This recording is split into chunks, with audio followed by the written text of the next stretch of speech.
Ladies and gentlemen, welcome along to the Bat and the Bandit, episode 21.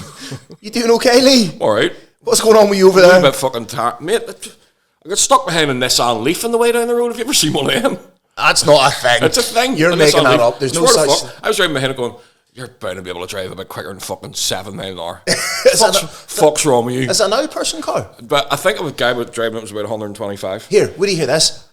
What I saw today will blow your fucking mind, right? Go. Driving out, driving down, a wee bit, letting a car go past me, right? Yep. A Fiat 500, right? Uh-huh. A man was driving it. Did drive it? It was his wife's car. I have never seen a man drive a Fiat 500 in my fucking life. How's your week been, mate? It's been good. Been interesting. What did we do? What happened there the weekend? Sunday. We went to Nuts Corner. Went to Nuts Corner Market, mate. That was fucking good, wasn't it? I have not been to Nuts Corner in about 20 years. And it blew my... Mate, I approached that with more childlike awe than I did when I was a child. Where else can you get a chainsaw, a Sega Mega Drive, 12 dozen eggs, and a Bret Hart action figure? And a fucking chicken if you want. You and an actual chicken. And Isaac fucking done it, didn't he? Mate, my wee lad had £100 of his own like Christmas money in his pocket. Yeah. And what did he do, Phil? He has an obsession. he has an obsession with early 2000s, mid 2000s technology. He has a fully functioning iPhone 1.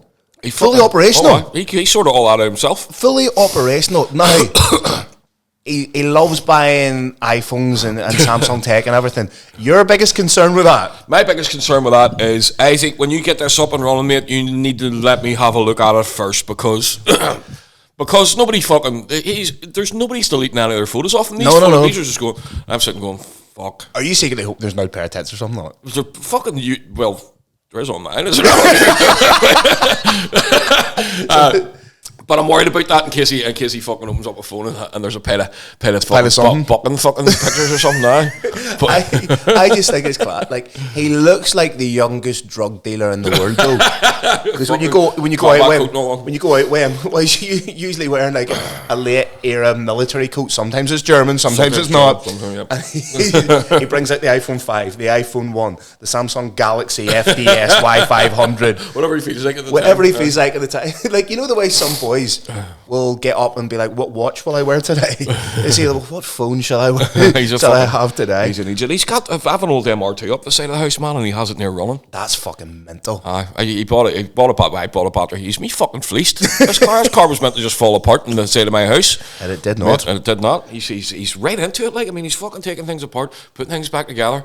He called me yesterday. He called in the house yesterday. He says, "Daddy, I've that battery in." I said, "Right, I'll come and check the connections." So I go out and check the connections. Yeah. Get on. Jumped up into the driver's seat, turned the key, fucking near going. Near ticked over, like. Near ticked over. He said just the spark plugs. Spark plugs to go. That's mad, mate. He's got that. I mean, you've had that for as long as I've known you. And the only thing, the only progress it's made is that a tree was growing through it at one stage. We had to fucking move it out of the way of a tree. But I saw Sunday was good crack up around Nuts Corner. First time I've been there in ages. The Super Bowl happened at the weekend. Right. So the Super Bowl for me, Super Bowl 59. I add, iconic. I don't understand how little play time there actually is in American football. I have an issue with American football. One, that it's called football. Because it's not. It's not football. You suppose you can't call it handball. It's not football as we know it. Because there's very little kicking. And here actually goes on. The world champions. This is another thing. It's like the World Series of baseball as well, Phil. Right. So the World Series, it's all Americans. There's no other part of the world in it. What league do they play in? What's the name of the league? NFL. NFL. What does the N stand for in NFL? So how can you compete in the NFL, progress from the NFL conference to the Super Bowl, playing other American teams, exclusively American teams, and then be the world champions? That's indicative of American arrogance. There's a Americans. I know lots of Americans, and they're all lovely. Yeah. But there's Americans who believe that the continent itself is America, or is the world. The world. America is the world. It is the epicenter of... You're a champion of anything in American sports. Yeah, you're the world champion. That is one of the... That's like Man City winning the Premier League and declaring themselves world champions. There is just a fucking... a silliness to that, which then invalidates the legitimacy of the sport for me. But over the weekend, I do like baseball. I don't get baseball. It's rounders. That's what it is. Rounders, in case the Americans don't know, is a started off as a fucking British sport, wasn't it? Like fucking like a kid's playground sport. So. But the Philadelphia Eagles right beat the Kansas City Chiefs 40-22 in a packed 67,719 Caesars Superdome in New Orleans. Right, okay. I couldn't give less of a fuck about it, if I'm honest. No. Yet here we are slobbering about it. Here we are giving it a hard time anyway. No, because give a fuck or not, we're giving it a hard time. It's my right not to give a fuck about it publicly and with a wee bit of vitriol. But another thing that I get, the thing that more people seem to look forward to than the actual game itself is the halftime show. Well, they always have somebody big on, don't they? Was Kendrick Lamar this year? Right. Well, do you know the one about that? Was it last year? It was meant to be Taylor Swift came on, but they had to stop. Was she not just there because her boyfriend was playing? No. I think she was singing. Travis Kelce, her boyfriend was playing. Don't get me wrong. I think that she was singing at one of them, or she pulled it or something. But whatever happened, the ticket sales were only for her for the halftime show. They weren't for the fucking game. So a lot of the game fans weren't able to buy their tickets because the Taylor Swift fans were buying them. More fans started watching and attending Kansas City Chief games. Right. Because her fella, Travis Kelce, plays for them. Oh, they're hoping to see her in the crowd, are they? Exactly. In the box? But I noticed a wee clip. So they did like a pan of the crowd and it got to her and people booed. Did they? Aye. Now, it could have just been opposition fans or whatever because she's aligned with the Kansas City Chiefs. But I thought it was... She's a fucking lunatic. Aye, she's a 34-year-old, 35-year-old teenager. Aye. Because she's still writing songs that are formulaic and like, oh, you broke my heart, I don't like you. That one she done with fucking... Justin Vernon from Bon Iver. Oh, fuck me, man. That fucking fuck me. That I give her. You cannot fucking deny that. That's a lovely. That song. whole album's actually beautiful. But anyway, that's lovely. It is good. It is good. She also did a lovely song with the Civil Wars for the Hunger Games movie. So she is talented, but she knows how to appeal to a demographic. That being that sort of tween to teenage. Same as me. Like I know how to appeal to a demographic. You're the exact same demographic. So you guys should do a tour together. Fuck me, could you imagine? I will never tour again, mate. Are you done with it? Are you? Wait, you released a new song on Friday. Oh, Dad, fuck! I forgot about that. Tell us about that. Stay Mine. I wrote it with. Title that was. You weren't asking. Fuck. That's awkward. Yeah, me and you're all right. I don't need to say shit like that to you. But me and Dustin Christensen. And who's Dustin Christensen? Dustin Christensen's the guy. Do you know the song "Parked Out by the Lake"? Yeah. And I'm parked out by the lake, 80 miles from Santa Fe, and I'm sitting here parked out by. You know him? You know that song? Yeah. That's him. That's a beautiful. That's a hilarious parody song. Hilarious. You got to check that one out. Parked Out by the Lake. It's a country song, but I wrote it with him in Nashville. I've explained this before, but Nikita wasn't talking to me when I left to go to Nashville. I don't know what, and it wasn't even all that bad. I think I just fucking slobbered at her or something. And Sean packed my bag and shit, and I went down at 5 o'clock. That's hilarious, by the way. Like you do not stress how fucking funny that is. I know, and I'm sure it wasn't funny at the time. No, I was fucking got it, mate. Taxi was outside, my fucking clothes all over the room. His bag packed and everything. Had a fall out with Nikita, and Nikita being Nikita just went, huh. Mate, my new sunglasses and everything, mate, just disappeared. I got to the other side, fucking sun splitting the bastard in stones. I was like, my eyes! Where's my glasses? Mate, couldn't find them anywhere. I found them about 6 months later in a bag that they weren't in. That they shouldn't have been in. That they could only be in if they were strategically placed. Strategically placed, mate. That's it. So the song, so it's Maureen in Nashville. Diana, fucking love that woman. She's so good to me. Yep. Released it for me on their label, obviously off the license of Zenith. So it's out there now. It's called Stay Mine. Where can people find it? Everywhere. Apple, fucking Spotify, iTunes, all the places it's there. And it's just a wee nice wee love song, a wee love letter. Yeah. Sort of like saying, sorry I'm a dick, but here I am, you know what I mean? Have you found that as you've gotten older, this sort of next phase of your musicianship, you've softened a little It's bit. a lot more honest, Phil. It's a lot more honest because there was a time It's not as much of a darkness. No, but there's not as much of a darkness with me anymore either. You know what I mean? I'm enjoying my. That's for both of us, is it? I'm enjoying my life. I'm enjoying where I am. I'm specifically enjoying just day to day. Life imitates art, or life reflects art. Art reflects life. Always, and there's a lot to be said for your head. Just, I mean, even whenever I was only doing music, I still felt like I had no job, even though I was getting money, getting paid, everything was there. Yeah. But day to day, it's so easy to fall into fucking habitual, destructive patterns that. And an almost cliched fashion, fucking right, because you've nothing to do. It's boredom. I know lads that are spewing out songs or just sitting there, they're writing all day, they're in the studio all day. That was never me. That was never me. I'm not that guy. And music and that music side of me is just one very small part of who I am. Yeah. So it's not everything to me. Do you know what I mean? Saying that, I do love it. I'm enjoying writing. I'm enjoying the sitting back and writing stuff that I'm enjoying writing at my leisure. Yeah. Instead not writing for a purpose. Not writing for a deadline. Do you know what I mean? Yeah. And that all came from Game Blood. So Game Blood was probably the most honest written stuff that I've ever done. You know what I mean? So coming out the other side of that and coming off the back of the tours and then realise, I mean, I'm 48 next week. You know? Wow. So I don't want to be...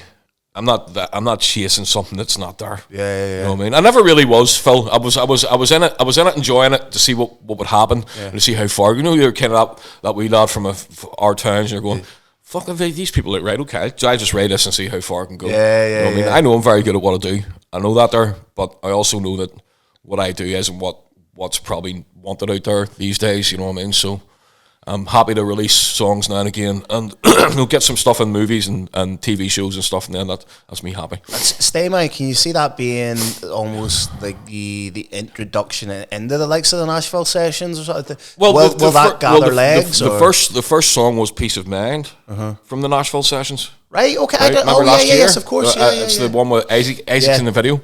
Well, that was the first song from those sessions. This is the second one. And then the third one. Will they ever be released as a collection? Yeah, we'll stick it out. I mean, it was recorded in Blue Room in East Irish Drive, so I think I'm just going to call. I mean, I spoke to Diana about it. And I think I'm just going to call it EP, an extended play, an EP. I'm just going to call it East Irish Drive. You know what I mean? So, yeah, there we go. Happy days. No, man, hope that goes. Thanks for bringing that up, man. I completely forgot about that. You can find that anywhere, by the way. Stay Mine, Spotify. It is a wee belter, like. Thank you, man. It is a wee belter. And nicely stripped back too, just guitars and vocals, you know. It really illustrates the shift, like I say, in your musicianship, you know, and it's different, not better, not worse, but different. You'd always liked the Peace of Mind and stuff. You thought that was a real sort of fucking departure from what I like. I'll be honest. I like the lightness. Yeah, I like the lightness for somebody. Like, don't get me wrong, like Silent Song and things like that, and Hellbound and everything, brilliant tracks. I love them. But you see, when there's a lightness, it's almost like a wee snapshot into where your head was at the time. You know, and I like that. I like that, mate. That's well put. I'm hoping my head's there most of the time now, because it definitely feels like it is. We're having a great time, aren't we? Lovely. We're having a great time. We're having a wonderful time, my friend. From one musical genius to another, have you seen the Boyzone documentary? Mate, I haven't. Mate, and I'll tell you what. I am going to watch it. I was going to watch it last night, but after our last couple of days, which we'll get into in a bit. We'll get into that in a bit. But after the last couple of days, mate, by the time about 9 o'clock came last night, I was just so fucking busted. Yeah. I was lying on the settee with Nikita. She was one, and I was at the yard, and I just got up and said, "I'm just going to go to bed." See you later. Well, I watched the Boyzone documentary last week. No Matter What, it's called. For people who may not know, for people who maybe don't know who Boyzone are, they were essentially the Irish answer to Take That, formed in 1993 by Louis Walsh, who, as you continue to watch the documentary, you find is a horrible cunt. Is he a horrible cunt, is he? Horrible, narcissistic, manipulative, wee fucking shitbag cunt, because you're used to seeing Louis Walsh being like the happy-go-lucky, Simon, I like them, fella from... Simon, I like him. From the X Factor, and the Pop Idol and all that. But you see there is a very real and genuine malevolence with the man, which is detestable. Right. But Boyzone, formed in 1993. Was he involved in the making of this, or was it? He was interviewed. He was interviewed in it. And again, you've probably hours and hours and hours and hours and hours of interview footage. So there is a little bit of how things are edited, so to speak. So maybe he's been curated as the villain of the piece. Right, okay. But what the things they have found, it's not nice at all. But Boyzone, comprising of Stephen Gately, Mikey Graham, Ronan Keating, Shane Lynch, Keith Duffy, at one stage were absolutely huge. Yep. They had 6 UK number ones, 9 Irish number ones, 21 of 24 singles entered the top 40, 18 in the top 10, 12 in the top 2. So they were fucking huge, man. They were... Because I was born in 88, so I was born in 1988, so Boyzone being formed in 93 and hitting their apex kind of in and around 96 to 2000, that was slap bang my era. Yep. So I remember them being absolutely fucking amazing. But one thing that got me about it was how deeply they all felt the death of Stephen Gately in 2009. Stephen Gately passed away at the age of 33. Fuck. 33 years of age. Because them boys would be older than me now, wouldn't they? Yeah. But 33 years of age, he passed away. How long ago that was, man? That's fucking mind-blowing. Undiagnosed heart condition. Really? Undiagnosed heart condition. And the way the media treated that... Stephen was gay. And he was forced to come out because back... years before that, I think it was 23, 24 when he was forced to come out, someone had leaked the story to the newspaper. Now, it's hinted that person was Louis Walsh. Can't. But never expressly said. So they backed this poor man into a corner, forced him to come out in the media. But the reason I say that it's hinted that it was Louis Walsh, because Louis was always leaking stories. They spoke to the Sun editor, the editor of the Irish Sun in the documentary. He says Louis was just firing them headlines. Some of them true, some of them not.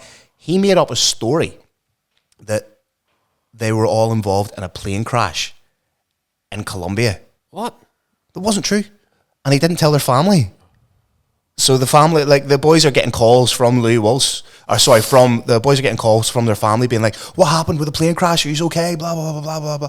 And he had just completely made that up for tabloid fodder, if you will. And it got me thinking about the exploitative nature of the music industry. And this is what I wanted to ask you, because I've watched documentaries and it seems to be really prevalent with boy bands that they bring in these boys at the age of 15, 16, 17, 18, promise them the stars and the moon, run them ragged, exploit the fuck out of them, and then they're fucking shipped off to the fucking glue factory by 30. Is this something you've encountered with? Like, can you speak to the exploitative nature of the music industry a wee bit, or just how fucking cutthroat it is? You know what? You can kind of see around you that certain managements of certain people are cutthroat. They are. But there's, I mean, on the level that I was at, you were never there. You were never being really exploited. And plus, I would have always dug my heels in with stuff that I didn't want to do. You know what I mean? Not that ever came up much. You were always equipped with a degree of self-awareness that maybe. I do think that people like Louis Walsh, who have fucked people over, all their lives. You know what I mean? And this goes for lots of people who hit that age, who have spent their lives maybe, you know what I mean? There's bound to be a moment in time where they sit back and they go, what the fuck have I done? Do you know what I mean? Because when you start...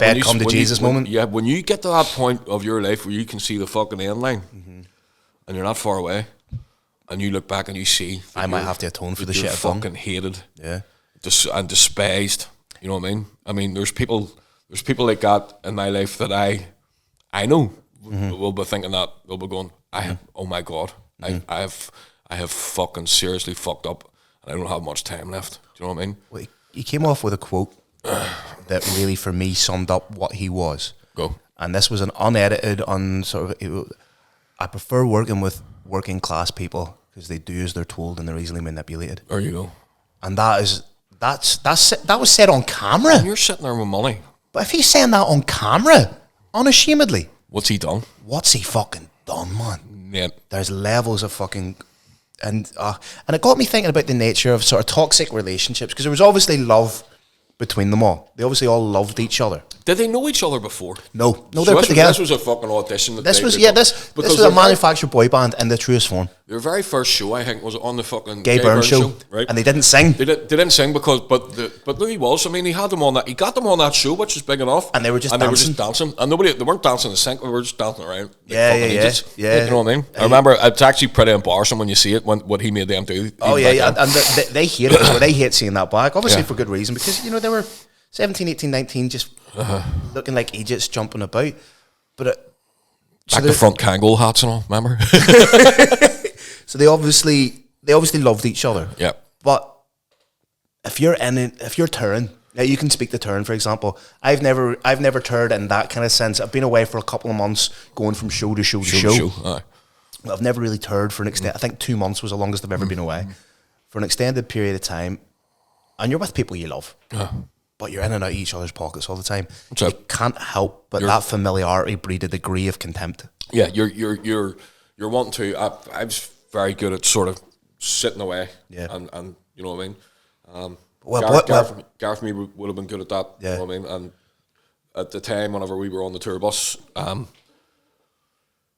everybody just kind of done their own thing. You know what I mean? Was that because maybe a little bit older, a little bit wiser? You knew when to take yourself offside? Possibly. You know what I mean? And there was nobody really partying. Everybody liked a beer and all after the shows and whatnot, or a joint, but there was nobody partying around. Like nobody wrecking the gaff. Nobody wrecking the gaff. You know, you were on the bus. And it was all very, even the bus driver, I mean, he loved that tour that much. He says, I've done hundreds of tours, lads. He says, but this has been the fucking best because you were did everything we were meant to do, and just, you know what I mean. And it was just good. But again, I think as you get older, you're a bit more sort of you'll take yourself away and chill and think, or get yourself out of the way, or you know what I mean. I didn't always like being around people because that's not what I like to do. You know what I mean. And I know it seems to be like a songwriter musician thing where you don't really want to. That's what I was going to ask. You don't want to be involved too much, but you need to be involved. You know. That's what I was going to ask. Do you think the nature of a boy band as opposed to a singer songwriter is different? Have to make them a unit. They have to be around each other, whether it's doing TV spots. Or they always have to be together doing it. It's not as if, say, you're part of a tour with you're a solo artist with other solo artists. They maybe go and do a news or radio interview. You get to go and do something, but these boys all had to be together from maybe 5 a.m. doing a radio interview right through the show. And they had to make that bond, or it's not going to work right on stage, or it's not going to work right in the studio. Do you know what I mean? And this bound that, like, there was. Some of them lads couldn't sing a fucking note. They had to learn how to sing and all. Well, that's it. She and Lynch and Keith Duffy, by their own admission, they were not in the band because they could sing. They had to learn how to sing on the job. And now Keith Duffy's touring as part of Boys Life with Brian McFadden. Is that just the two of those lads? Is it? That is Keith Duffy, formerly of Boyzone, and Brian McFadden, formerly of Westlife. And then a band behind them. That's brilliant. And they released an original single a couple of weeks ago. Is it good? It was fucking great. really, just a good old-fashioned pop song. Who's the other one? So it was Keith Duffy. Who's the other one? Brian McFadden, who was on Westlife. He was married to wee Carrie Katona. Carrie Katona, who's now on OnlyFans apparently. Is she?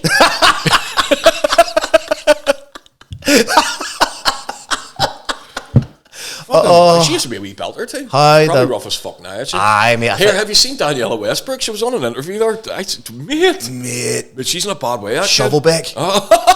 Shovelbeck. She used to be a belter too. That woman has been cling. Mary. Oh, Sally like a septum, Jesus. Fucking hell! But everything's all fucked. But she said she was doing an ounce and a half of cocaine a week. An ounce and a half a week. No wonder she's fucking no. It's nearly impressive that she's not dead. That must just be bumping all day. All day long. All day, every day. Like, how do you get anything done? Maybe she got everything done. But maybe her house was clean. Maybe her fucking cleanest ass in West London. Yeah, you'd need good marble tops to do gear off, wouldn't you? Mate, you would do, wouldn't you? You would do. But Daniela Westbrook. But I'm trying to think, an ounce and a half a week. How? That's $2,000 a week. On cocaine. Here, EastEnders must have been paying well. She was still on EastEnders at the time, wasn't she? She fell down the stairs and all, apparently, on EastEnders, and Ross Kemp had to lift her up and take her off set. I think that was her last fucking. She was just fucked. Just like. Imagine coming to after a mad coke binge and seeing Ross Kemp. I know. He's a fucking decent spud when you see him on the documentaries and all he does. Was Danielle Westbrook? She was with your man Brian Harvey, 17 for a long time. So that was bound to be a fucking destructive relationship. I would say so. Brian Harvey, who ran over himself with his own car. Sid and Nancy shit. How the fuck did he do that? He genuinely. I heard you right there. Yeah, he ran over himself with his own car. Okay. I think he was in his car, wiped out, stopped the car, got out to check something front, but put the handbrake on. For fuck's sake, mate.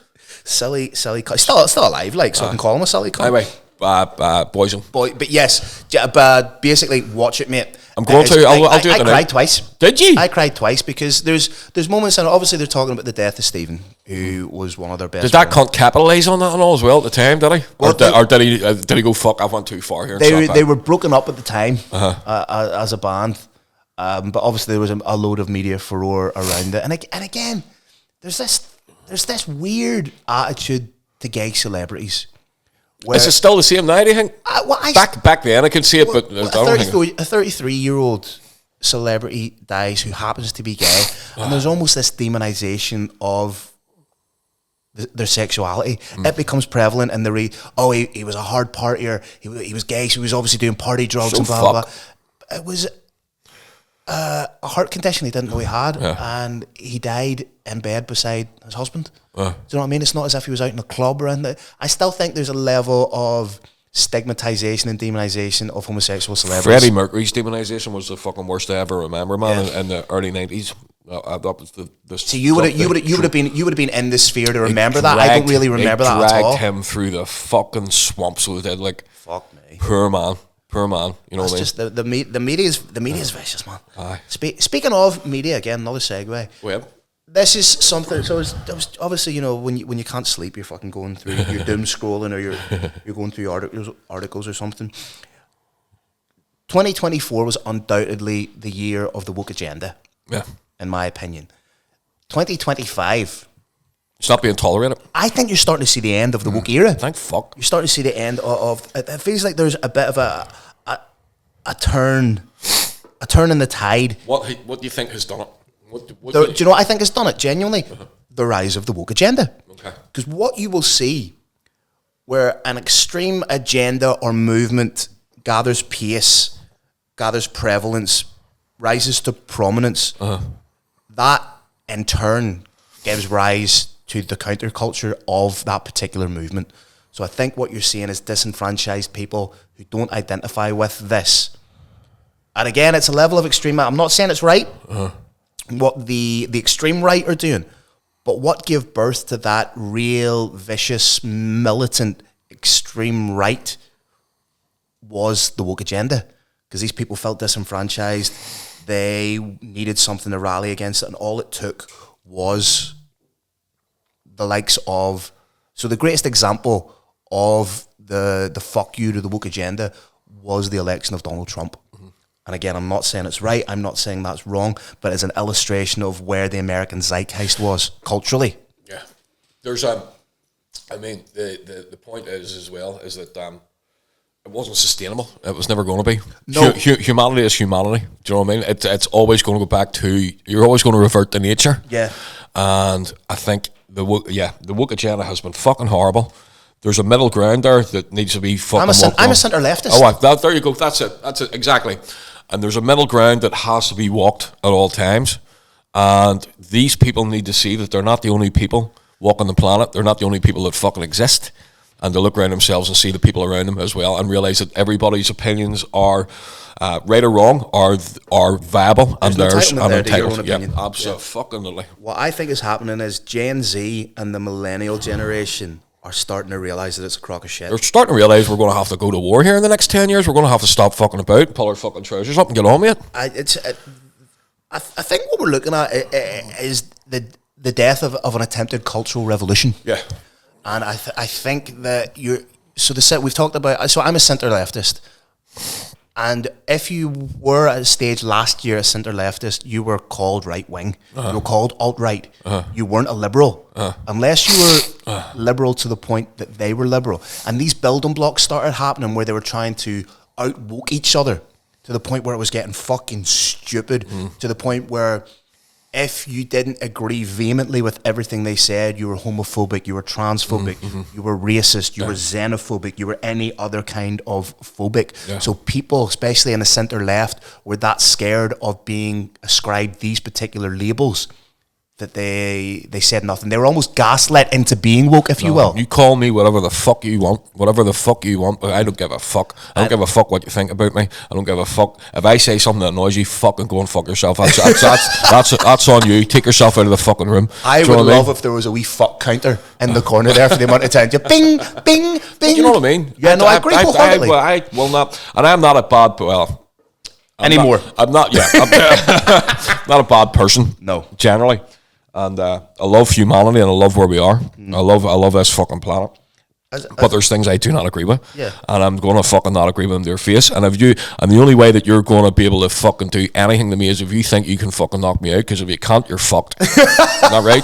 If you can't knock me out, if you can't hurt me, you're fucked. If it's you and me standing there having an argument, I can disagree with somebody and still have a conversation.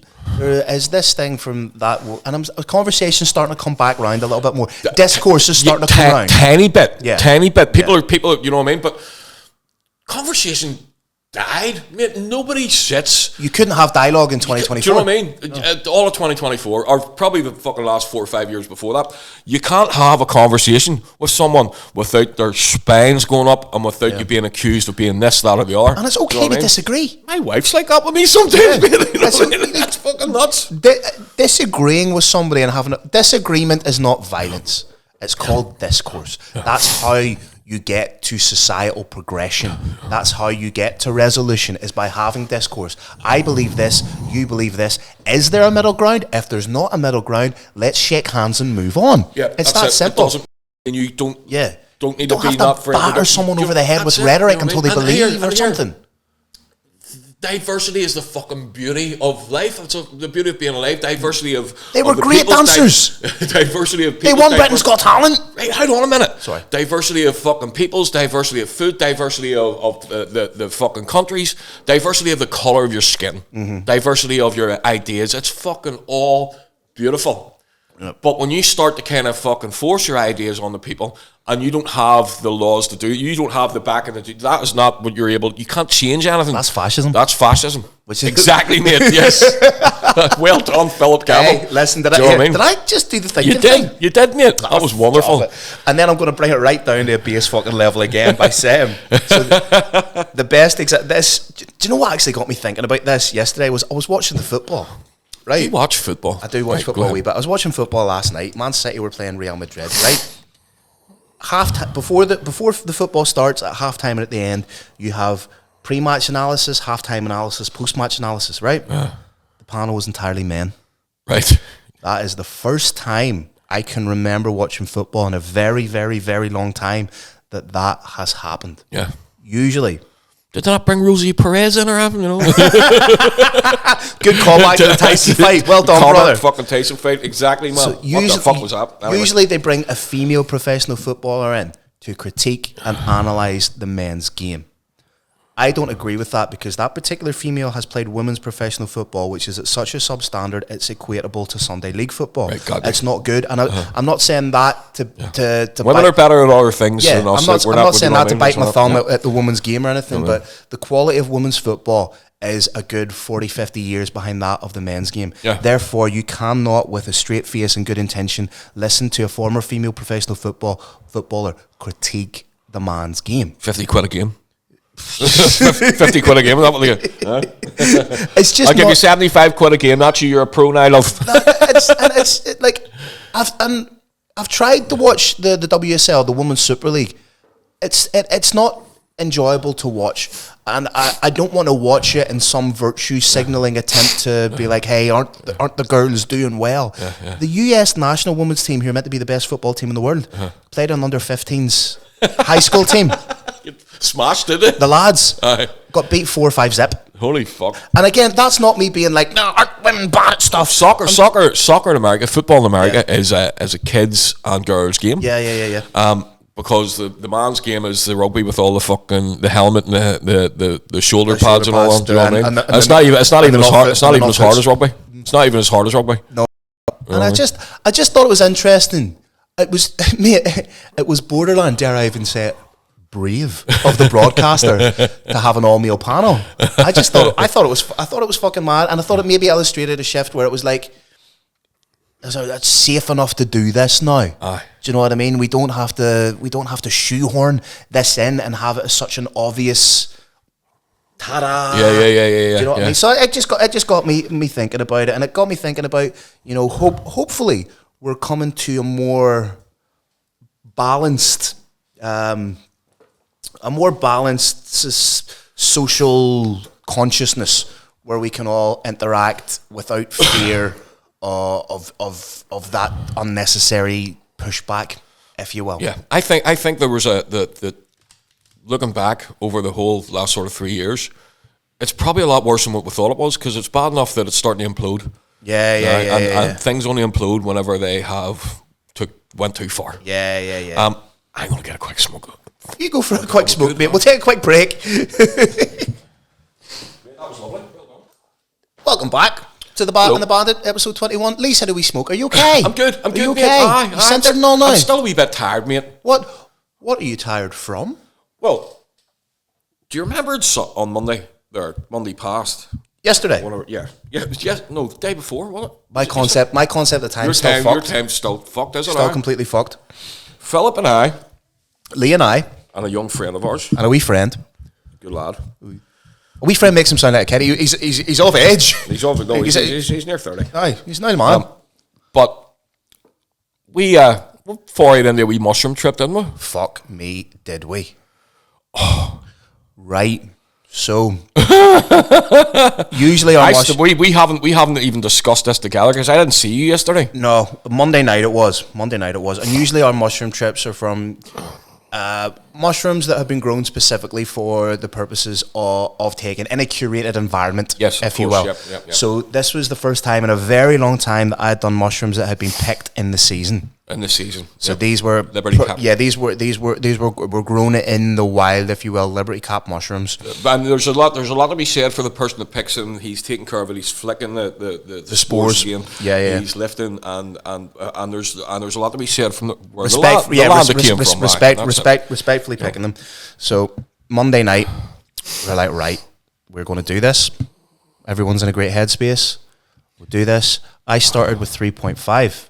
Seems me. Now 3.5 of something else usually wouldn't make a dent in me. And I'm not saying that arrogantly. No, the walls will be moving a wee bit. You see some colours and shit, but after about 20 minutes, fuck me, back of my head, I heard. It started with Viking throat singing. And I was like, oh shit. Because I looked around at you at one stage, because I was sitting going, I always know, because I get cold, I get a bit cold, right? I feel myself like chilling down, like getting cold, physically colder, and then I start to yawn. That's how I know I'm trying to take air in. Now I looked around at you, and you were like, what the fuck? And I was like, fuck me, this is really heavy. Is he okay? Yeah. Because I looked around at the wee lad. Yeah. And he was sitting there going, I'm not feeling that yet.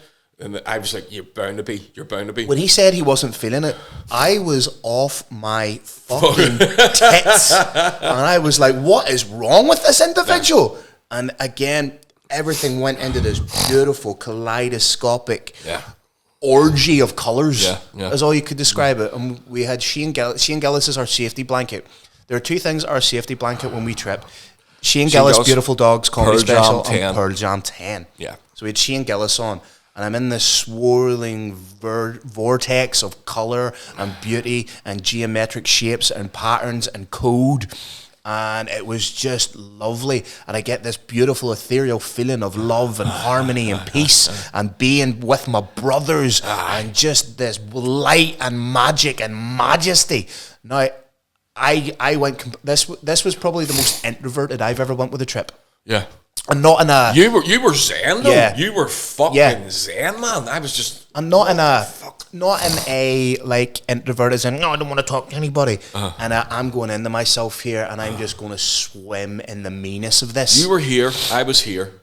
You were there in the corners of the city. I was this side of it, and he was over there. Now, when I closed my eyes, like you say, you were over there, unnamed friend was over here, and I've gone into myself, and I'm just fucking speaking with my ancestors and just living a beautiful, beautiful life. And I was gone for maybe about 20 minutes. I opened my eyes again. Wee man's moved in practically. he was practically ahead of me. I woke up tripping my balls off.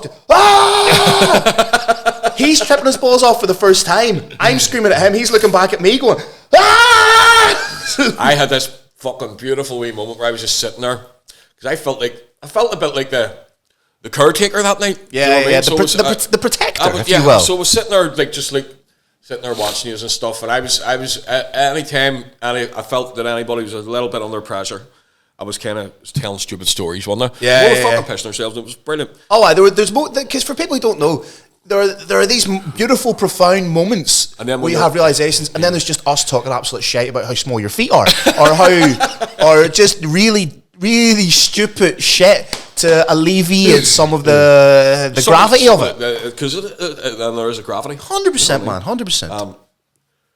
So I wasn't fucking, mate, there was just I got a wee uneasy thing in the room.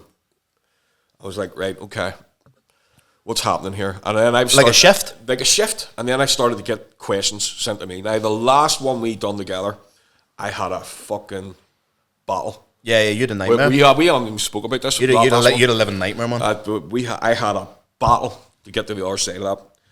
And I knew that after that, we'd not go into that one, but I knew after that I'm not going to be able to take these until I know I'm allowed to again. Yeah. Now, the last few weeks, I'd say to you a couple of times. You're getting that earthy smell in the back of my nose. And I was going, I think I'm being told we're all good. We're all good. Because the last time I was a bit cocky, Phil.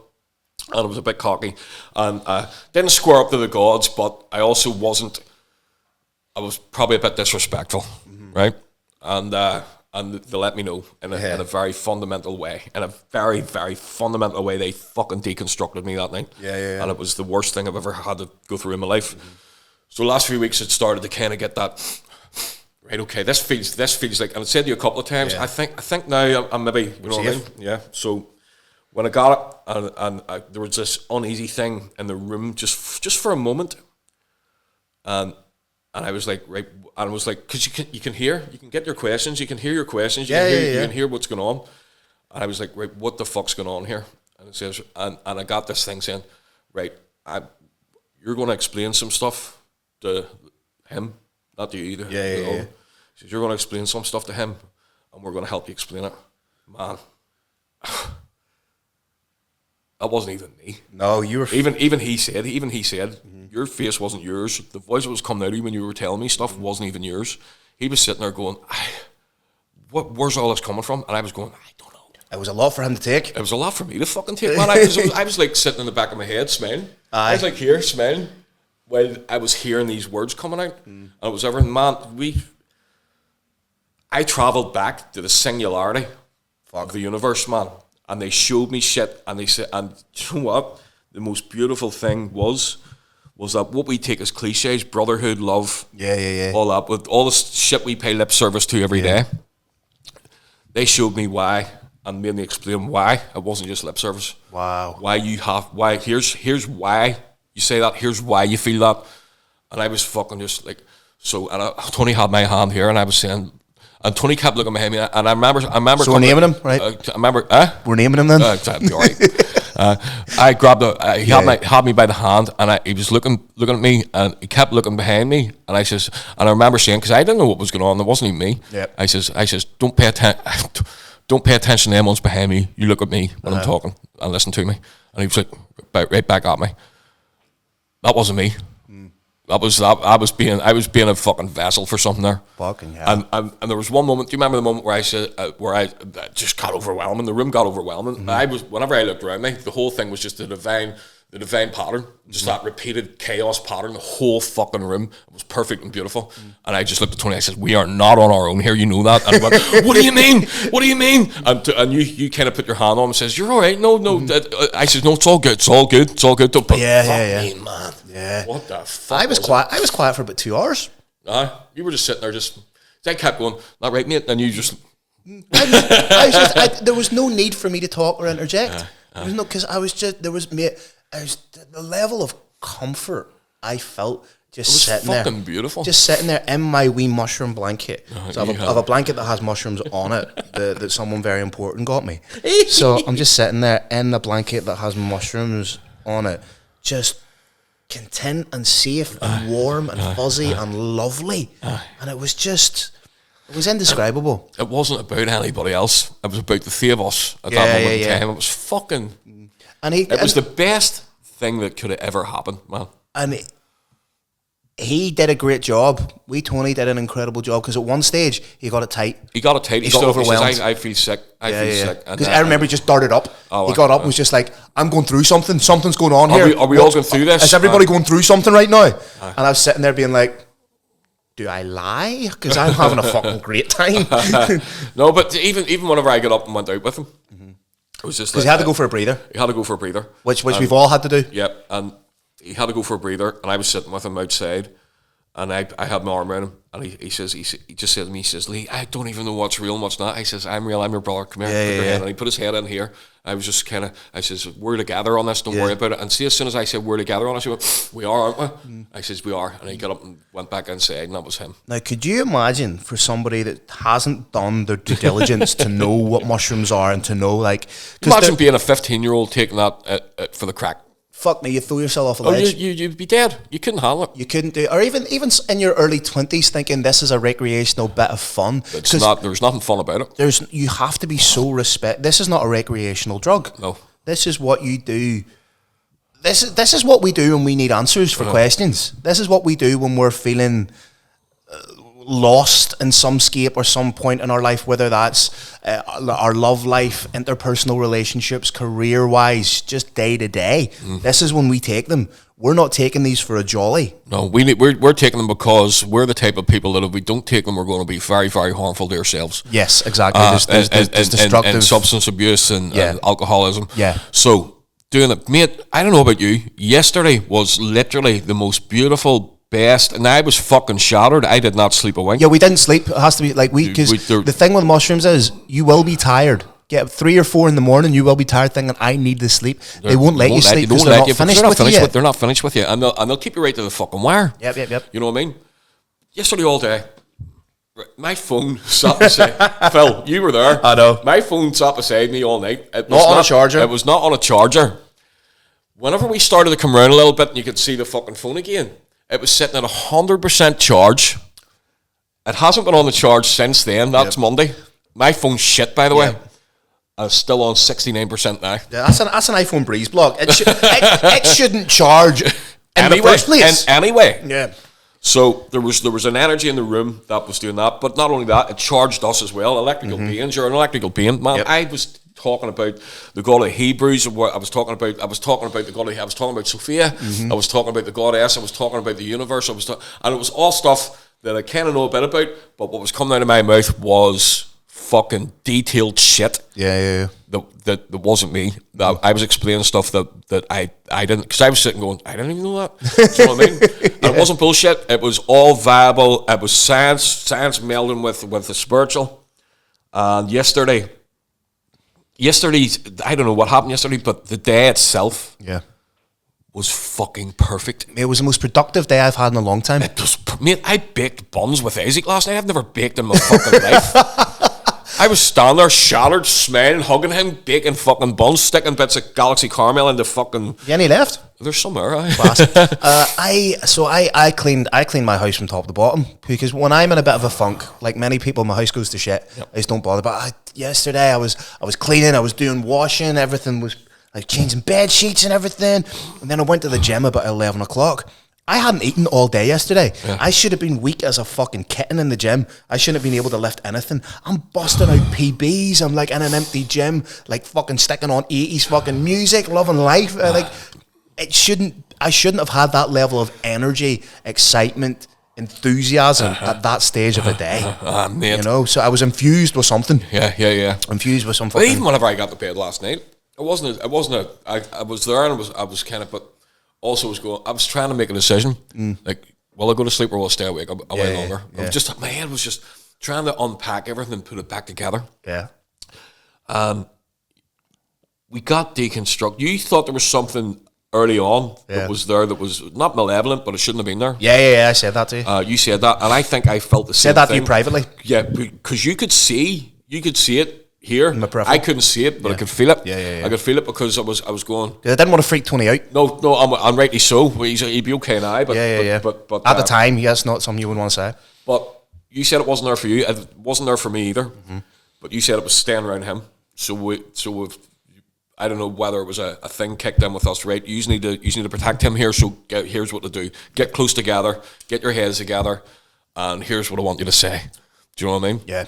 Because I mean, a couple of times it was giving me shit, and I had to actually turn around as if they were here. Mm-hmm. I don't know what I was like. I can't explain that, and there's no words for me to say what you're trying to get me to say here. Yeah. What way do I say this? Do you know what I mean? Fuck. That's where I was. I was like, what you're trying to get me to tell him here? There's no words for it.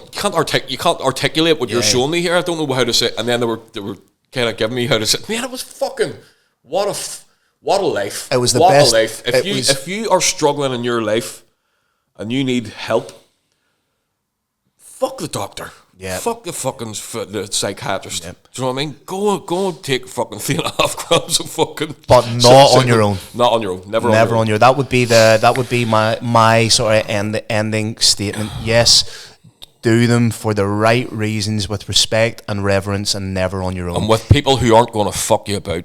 You know what I mean? Well, people who aren't going to fuck with you. Yeah. Maybe if they don't want to do them, maybe they're just there as a spotter and as a bit of an anchor. But I would never do them on my own. No, it's horrific. Yeah, it's horrific because you're left alone with your own thoughts. Yeah, and that's sometimes you take them to get away from your own thoughts. Well, that's it. I mean, when there's a couple of people there that love each other and care for each other and want each other to learn new stuff and thrive. Mm. What you have then is buffers at all times where you if you're starting to go, somebody else is going, did I ever tell you about Red Hall? Or even just to check. You can't check in with yourself. No. If you have it, it'd be like, listen, I'm getting it tight here. And be like, okay, well, let's talk through that. Yeah. What are you seeing? What are you thinking? What are you feeling? What do you think that could be a representation of? Let's try and deconstruct that a wee bit in the moment. But yeah, incredible experience. I don't think it'll be a few months now before I ever think about doing it again. Like that topped me right up there. Yeah. That topped me. I feel fucking great. It's almost like replenishing your energy bar, like in like a fucking computer game. Yeah, or like your like Streets of Rage. Your like your vitality. It just fills you up from the feet up. Yeah, 100%. And here, it's a beautiful, beautiful thing, and it's on the planet for that. That's why it's here. It's not there by mistake. That's why it's abundant. Yep. That's why it's abundant. You know what I mean? Happy to wrap there, mate. That was good. I enjoyed the fucking what's the rest of your day looking like, mate? I am about to head over to the Ink Castle Tattoo Studio, which doesn't really matter because the time you get this will be Saturday. This is Wednesday. So I'm heading over to the Ink Castle Tattoo Studio to work with the lads today. You're here with Nikita and Isaac on your own today. You're daddy. You're daddy today for a bit. For a bit. Next week's guest.